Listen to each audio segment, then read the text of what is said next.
Hi, and welcome to the Saturday Night Sleepover podcast. I'm your host, Charlie, and I started this podcast because I'm good at two things. One, making friends, and two, telling stories. So you get to participate in that by listening. Welcome to the Sleepover. It's Saturday night.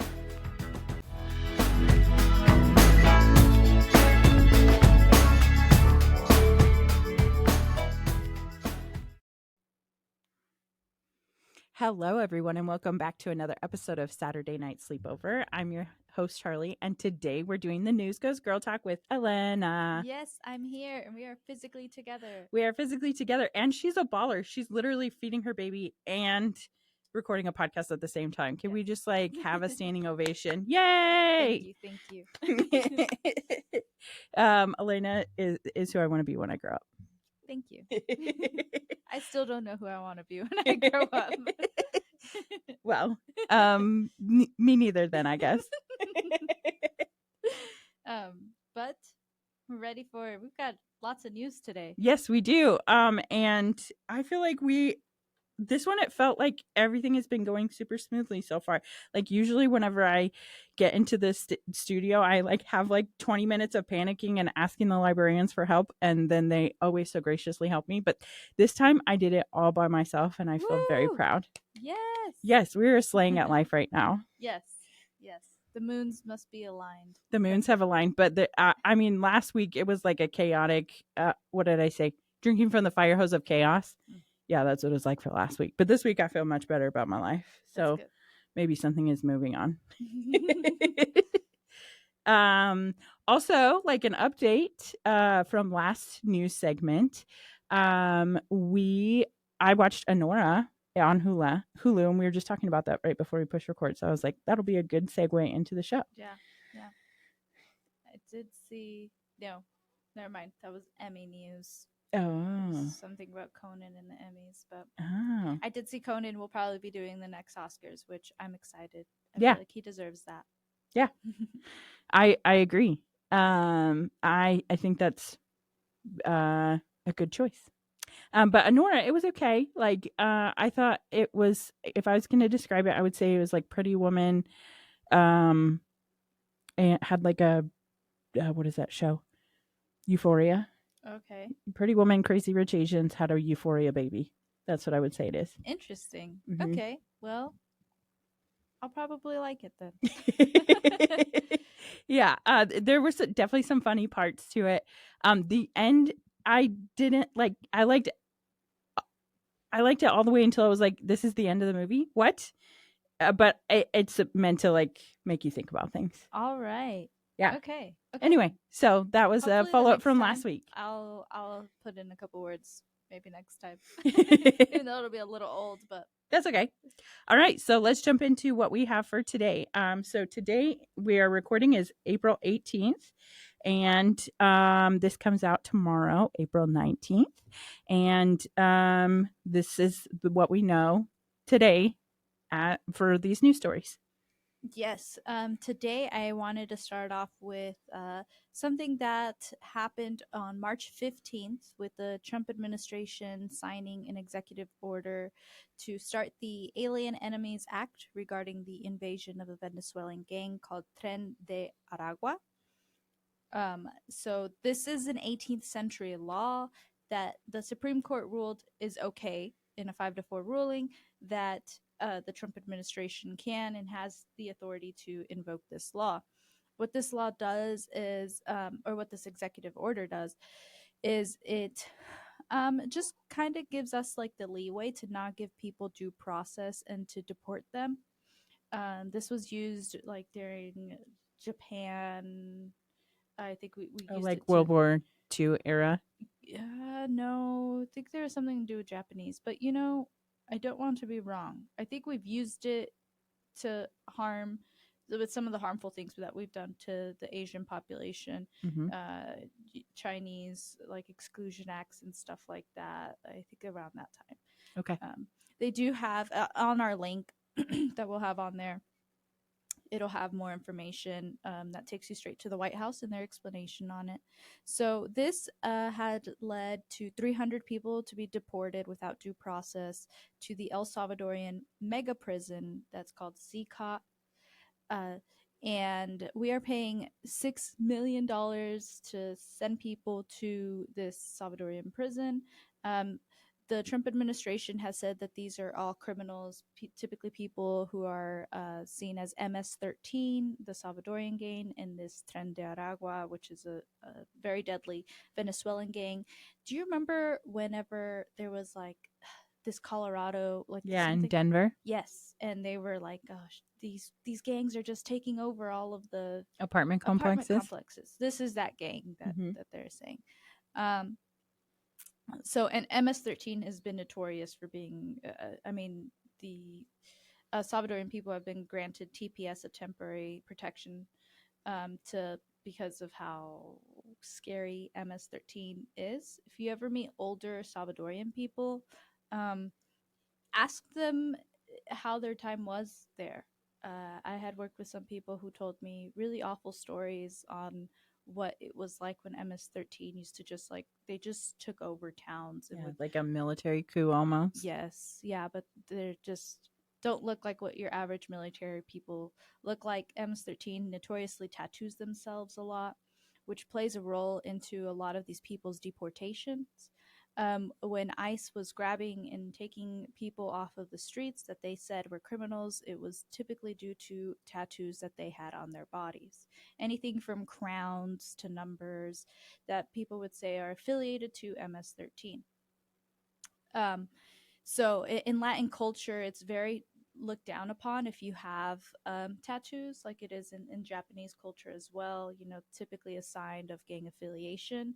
Mhm. So like that's something that like moving to the United States and like living in the United States, I think is such you know a right that people don't understand is like being able to get a tattoo and not have your Like a government. privilege almost. Yes, a privilege. Mhm. And so this led to a Maryland father named Kilmar Abrego Garcia, who was wrongfully deported to this prison.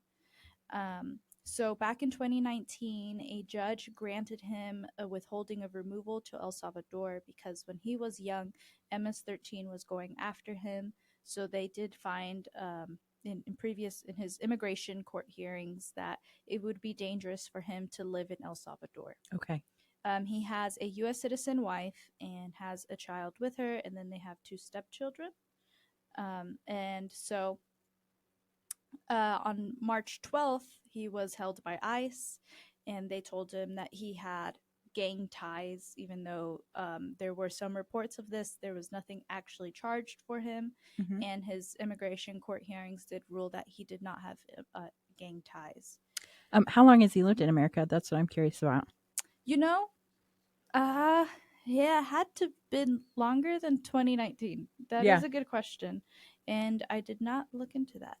Well, I was like trying to paint a picture in my brain, like if he's married and has a family, like Mm-hmm. did he come over like as a teenager and then like Yeah. end up having like the American dream, or has he been here for like 2 seconds? And like I think that makes a difference, but I don't know. Yeah. Well, he has been here since at least 2019. So yeah, Yeah. 6 years is a long enough time. Yeah. And let's see here. But so he was taken on March 12th. By March 15th, the Trump administration put in that executive order, and they did 3 planefuls of people, mostly Venezuelans, to this El Salvadorian prison.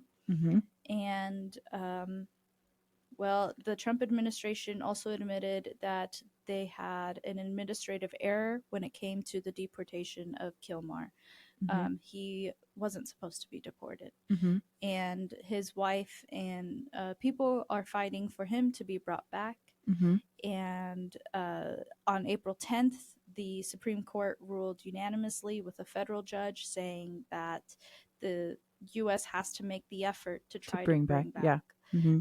And there's also um, 10 the immigration impact reports that there's at least 10 people who have been deported and shouldn't have been deported. Yeah, 10. I mean, well, there's at least 300 people 300 is kind of a lot. who have been deported, but about 10. Oh, so like, okay. Yes. So 10 out of 300 Yes. were a mistake. Mm-hmm. Okay. Which, that's a small percentage. It's very small percentage, but it's still 10 people's lives that are being upended. Yep. And so where this kind of stands right now is we had the Salvadorian President Bukele here on April 14th. He got to visit the Oval Office, and he said there's nothing he can do about it. Nobody gets out of this prison. Once you go there, you die. Oh my gosh. Your family can't even get in contact with you. It's somewhere. The history of El Salvador is like they had really bad gang problems for decades, and he became president, and he cleaned up the streets. He built this mega prison, and literally anyone with a tattoo, anyone with anything, just got immediately put into this prison. Wow. And they don't have the same type of laws that we do. They're not promised due process in their country. So they're just kind of like, yeah, once you're there, you're there. Wow, that's intense. He's also said the only way out is in a coffin. Oh my gosh. And he said it is not his responsibility to tell whether or not someone did something right. That is God. That's all in God's hands. Okay. If you do something wrong in what we believe is wrong, then you did something wrong, So, I think that's an interesting perspective on things.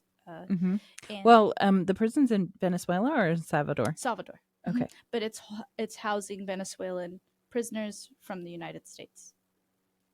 Well, why did they not go to a Venezuelan prison? Because that's a great question. And I think it's just what Trump is just kind of implementing. He did have a plane of Venezuelans that were just normal deportees go to Venezuela, and the president there said, no, I'm not going to take them. So then he sent the plane back, and then they made an agreement, and they did take a plane full of people who needed to be deported, right? But this is more about this whole war on gangs that we are having in the United States against the cartels and these foreign gangs that have been invading the United States, as we've been told from our president.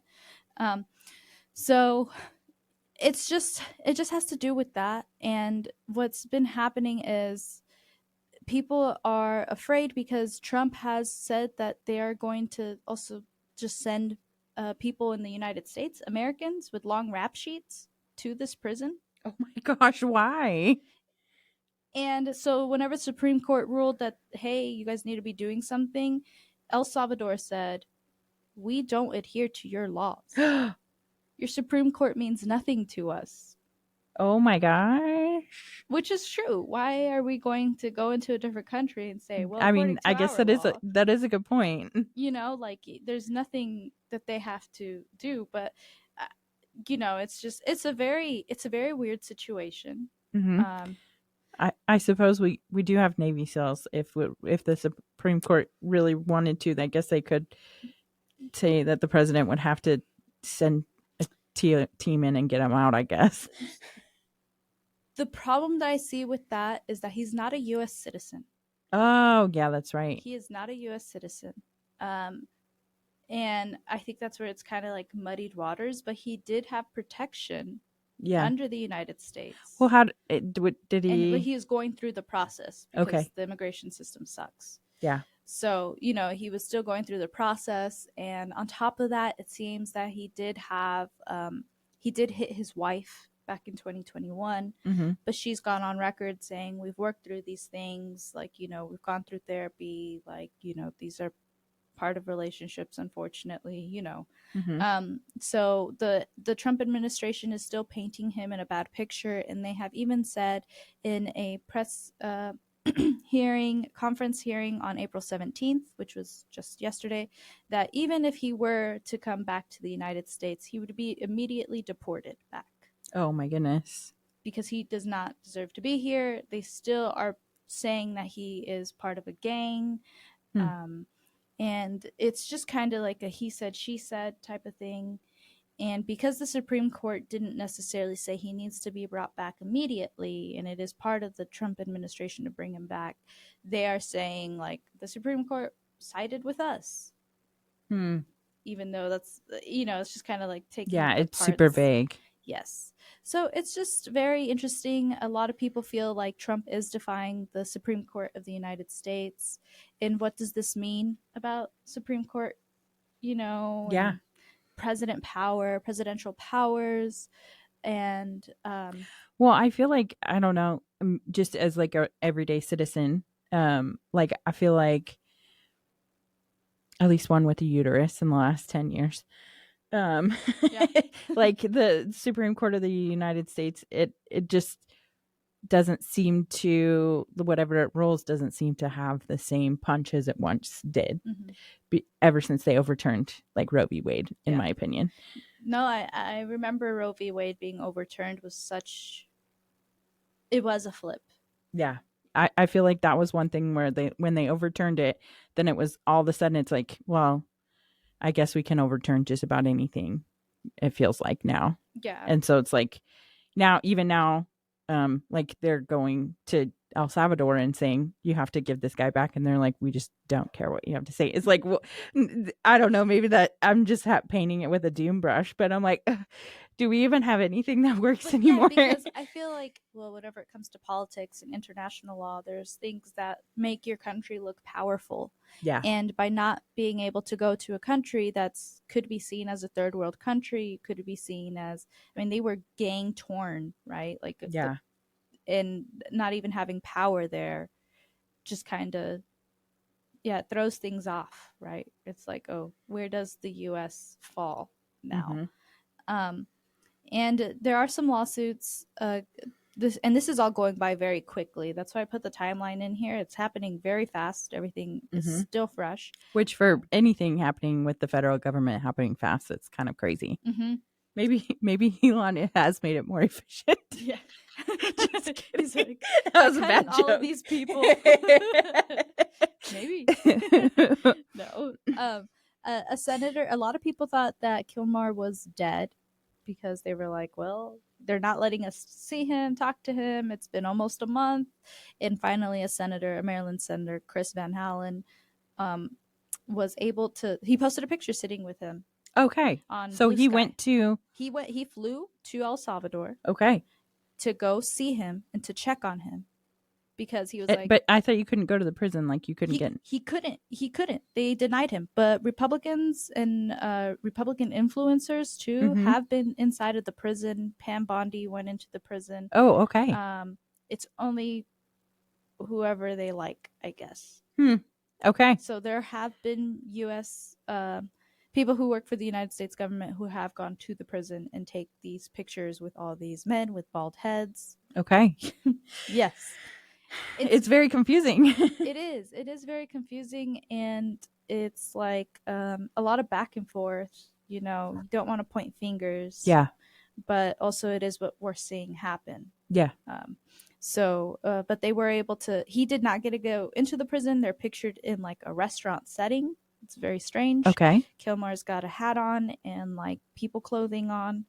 So I wonder what prison's like over there then. Yeah, it's kind of all right. And I thought it was very interesting because it kind of shows that holding senators accountable, calling them and telling them, hey, I agree with you, I don't agree with you, or you need to be doing something. Yeah. That's what this guy did. Yeah, it's somebody, they're taking a special interest in a case. Yes. But yeah, we'll see how this kind of goes. There is a lawsuit saying that this is cruel and unusual punishment, which is a violation of the 8th Amendment. And they've kind of put a pause on sending people there because of all of the craziness. Yeah. But this mass deportation has also, it's interesting to see how scrambled we all are. There's been people who are U.S. citizens get letters saying you need to self-deport immediately just because they've sent an email to DHS or our immigration attorneys and work and email people there. They just kind of sent emails to everybody. Okay. So, yeah. That's the Okay. Kilmar stuff. All right. Well, I didn't know anything about that before we started this, so I'm glad that you put it in here. Yeah.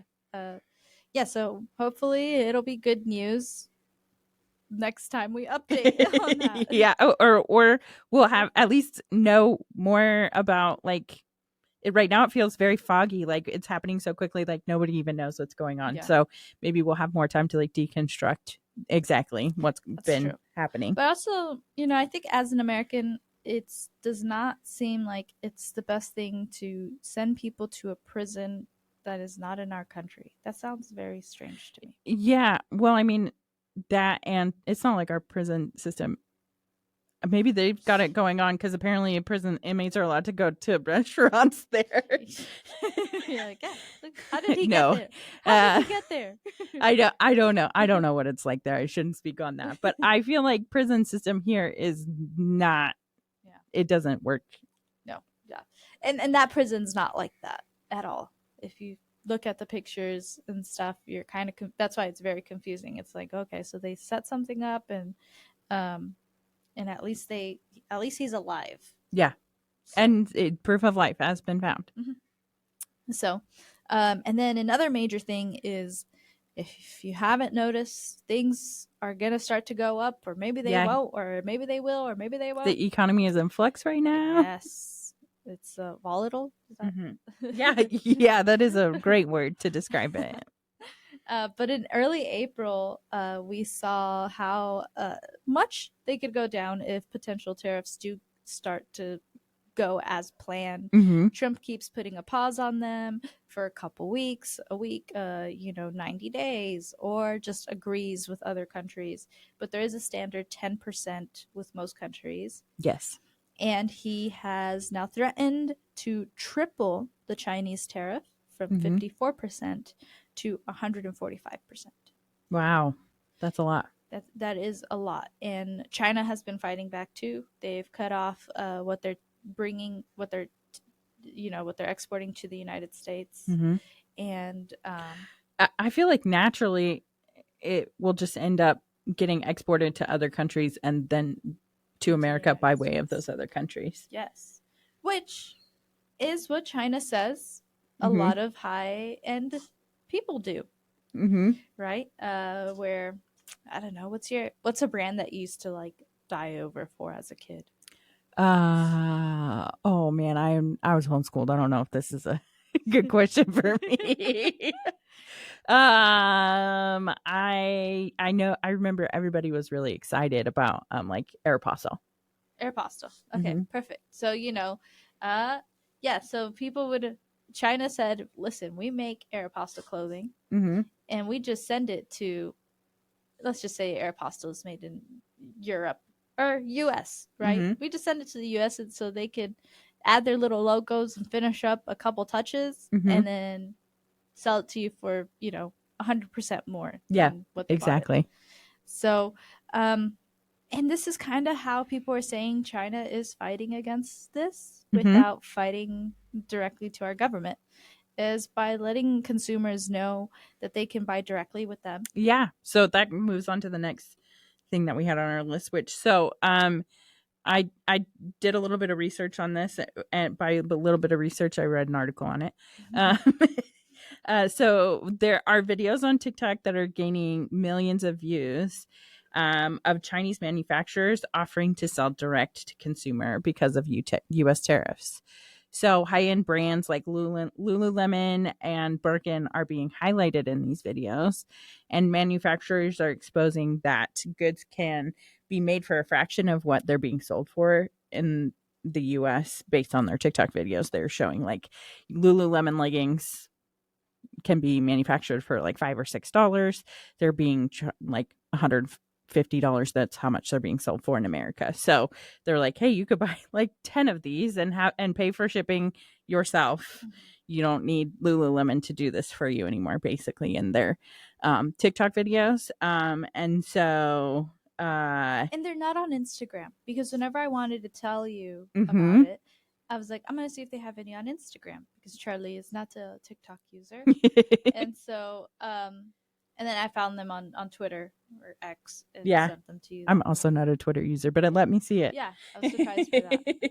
So, have you seen anything? Have you watched any of these videos? I watched the ones that you sent me, Mhm. but other than that, none of it has come up in my feed, which is crazy because you would think that there would be so much of it in my feed, just like 3 weeks behind or whatever it is, Mhm. like everything else between TikTok and Instagram. And I think it's because TikTok still has those Chinese ties. Exactly. And Instagram is not. So Mhm. they are offering to like help fly Americans out to Mhm. China, Yeah. help them find hotel rooms. Yep. They'll take care of everything for people who are buying furniture. Yeah. And they will FaceTime you through the process and before they ship it out, like send you video of how Yeah. everything looks. You can completely customize everything Yeah. to your liking. Mhm. It's crazy. Well, I have a bit of not a lot experience with this, mostly family experience, but I have family members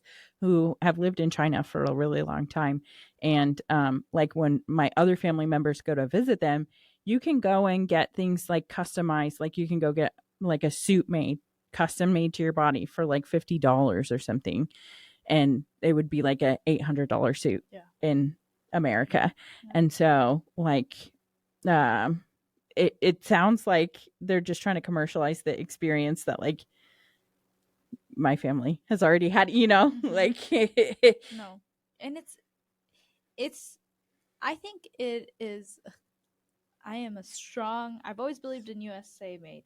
Yeah. And I was reading something that was just like this little propaganda thing, I guess, right? Which was like while the United States was spending trillions of dollars in war, this is what China was doing. Exactly. And yeah, it's kind of like, yeah, we weren't putting any money towards no, ourselves. in fact, we were putting all of our money somewhere else.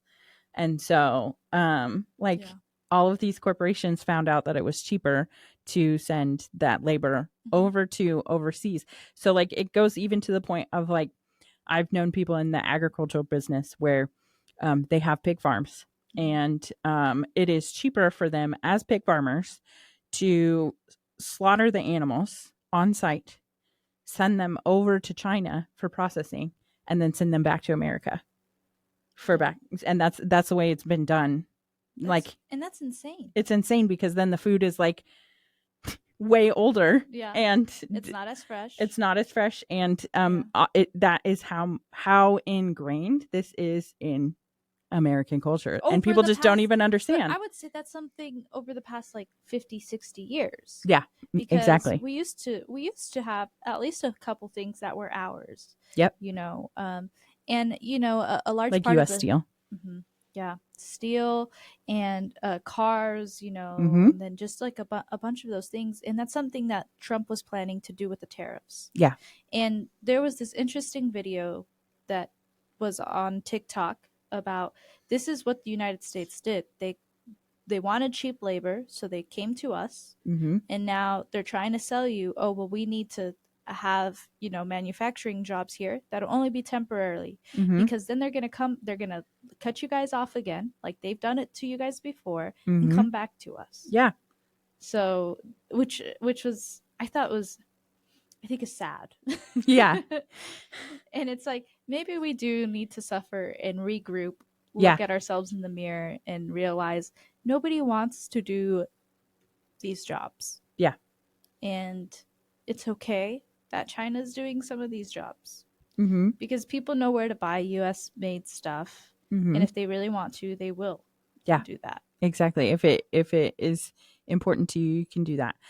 And as a person who has been married to a person who spent a career in manufacturing,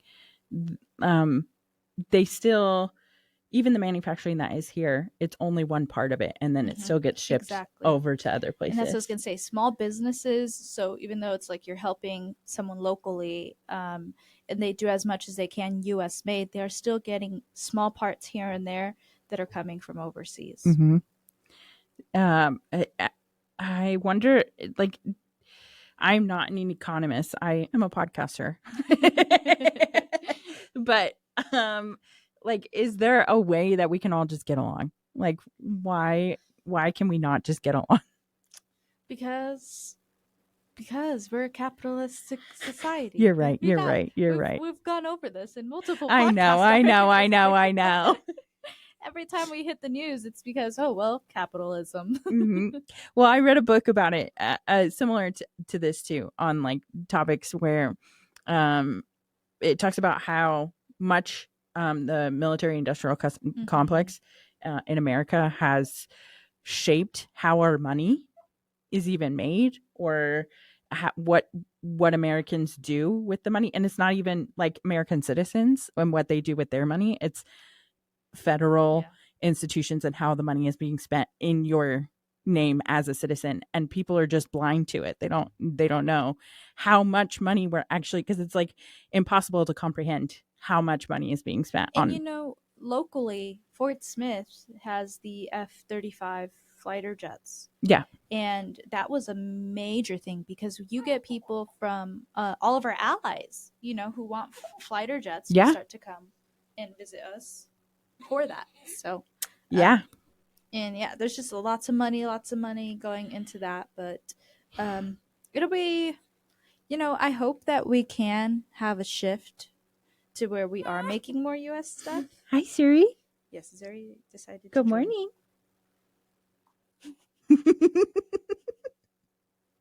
I'm still tired. Did you want to come talk about the military industrial complex with us? I love her. She said, listen, you guys, I'm just a baby. Oh my gosh, I want to take a picture of that. That's so cute. Oh my gosh, I took a picture. Okay, sorry, we got off track, but I don't even care. That was so good. And this has led to China taking back a lot of their money, and it has dropped the US dollar. This is from the Washington Post. It says the dollar has lost almost 10% of its value since Inauguration Day. Wow. With more than half of the decline coming this month. Wow. April. So, That's interesting. Let's do some happy news. That's what Zuri Let's said. do some happy news. Zuri wants to hear some happy news. Okay, I got to turn off my baby voice. Okay, so I think the thing that has been in my feed instead of all of this China tariffs economy things, maybe this is because I'm an Instagram user. Maybe that says something about Instagram users, but the thing that's been filling my feed is the Blue Origin trip, which was a all-female space trip, and so here are the things that I researched on it. So Blue Origin is actually the name of the company bringing passengers to space.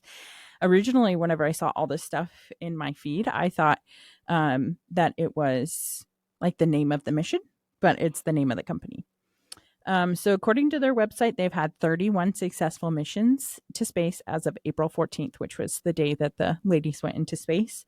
And they're on their website, it says their mission is to build the road to space for the benefit of Earth. Wait, did they have a mission name? I don't know, but I do know that their like theme was taking up space, which is what they said in space.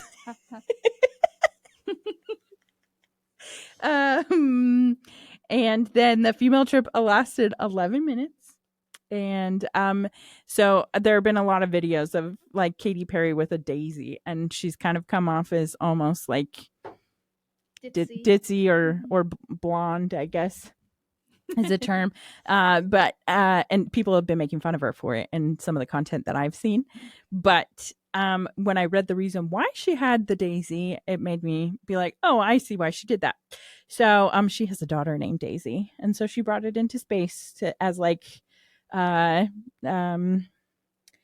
represent her daughter named Daisy, and that she has with Orlando Bloom, which Orlando Bloom she and Katy Perry have a baby named Daisy. Yeah. What? Yeah. And that's bound to be a beautiful baby for sure.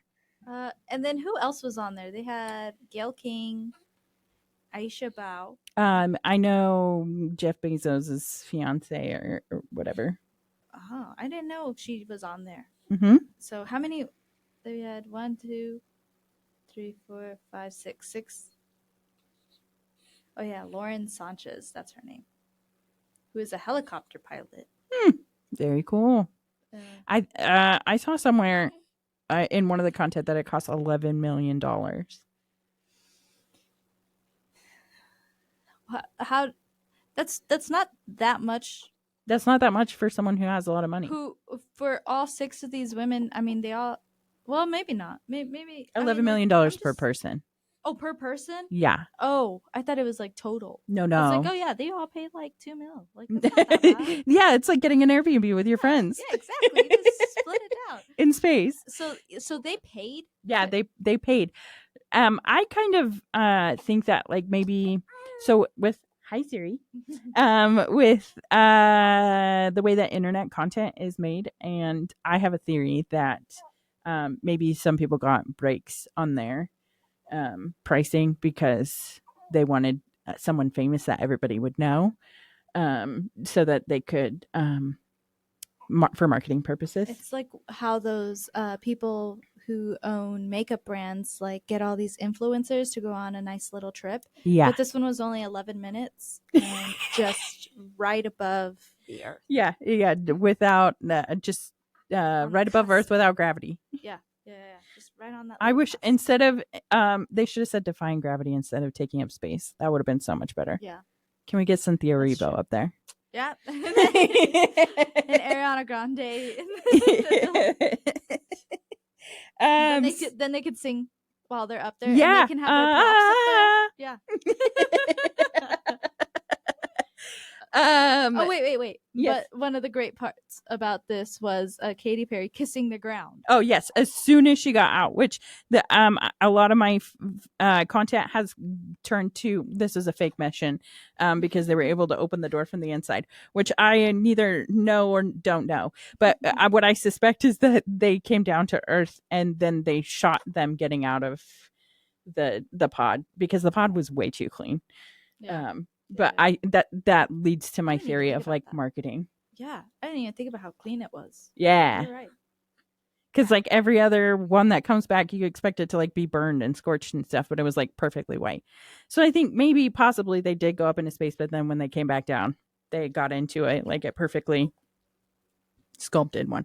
Who knows? I don't know. Maybe I'm spreading misinformation now, but I think that it's pretty cool, and I think that they're trying. Blue Origin, if you want my opinion, is trying to make space travel more accessible and go off into another venture of that way. So that's why they put the crew together that they did as like a publicity thing. That's what I'm thinking. Yeah. Well, we'll see if we see some more Blue Origin stuff. Yeah, we'll see. I'm a little bit scared that it'll be we'll have another situation like the group that went down to the Titanic and exploded. Did you see, this is off topic, but they have created a full like 3D scale of the Titanic. I did not know that. These machines that were sent down there, and now there's a movie where they could see everything, like even like etching into the doors of the Titanic, and they were able to tell like what happened, and it was like only 6 feet of damage that hit the Titanic that caused it. Wow. And the engineer said that the engineer who created Titanic, I'm sorry, I do not know. Are you a Titanic baby? I like what do you mean? Well, like, you know, there's kids that are obsessed with the Titanic. I'm not. I was. I've always wanted to go to. I mean, I like learning stuff. So anyway, keep going. So the engineer said, yes. So he said that like it could resist like 4 chambers being damaged, but anything more would cause it to sink, and that's like what happened. Exactly, 4 chambers. And like he said, and then they were like looking at like what could have saved the Titanic, and they said if they would have hit the iceberg head on, it would have kind of been like an accordion, and like just gone into hitting it, and it wouldn't have sunk. Wow. But it's not a human's nature to hit something head on, so that's why they tried to, and then it hit. And then I guess they said that the captain of the boat was like a coward or something, but they were able to tell that he actually was helping people all the way until it capsuled and he like went down. And they could even tell like how it fell, like each piece of the Titanic. Wow, I want to see this. I love the Titanic. I will have to send it to you, and we'll put it on the PS notes. Yeah. Let's do it. I would love that. Okay, well, I think that's all we have for you, unless there's anything else you want to talk. Oh, actually, I should talk about it. Next week we have Pod Circle. Yes. Are you going? Thursday? Yeah. Probably. I'll see. So every fourth Thursday of the month, I hold a podcaster networking group at the Fayetteville Public Library, and I think that if you are within the sound of my voice, you should come because it's a lot of fun, and I love mentoring new podcasters and getting the opportunity to meet other podcasters that may be dealing with the same things I'm dealing with. So come on down. And you've created some awesome stuff on Canva for it. Oh yeah, I did. So I recently wanted to try out like a online bulletin board that I put on the PodCircle website. So I will share that in the notes as well. Yes. And happy Easter. I hope you guys enjoy this Easter weekend if you celebrate, and enjoy some candy if not. Yes, absolutely. Oh, America. Only USA made candy, please. Okay, well, I think that's about it, and I'm still horrible at ending this, but here we go. Okay, love you, bye.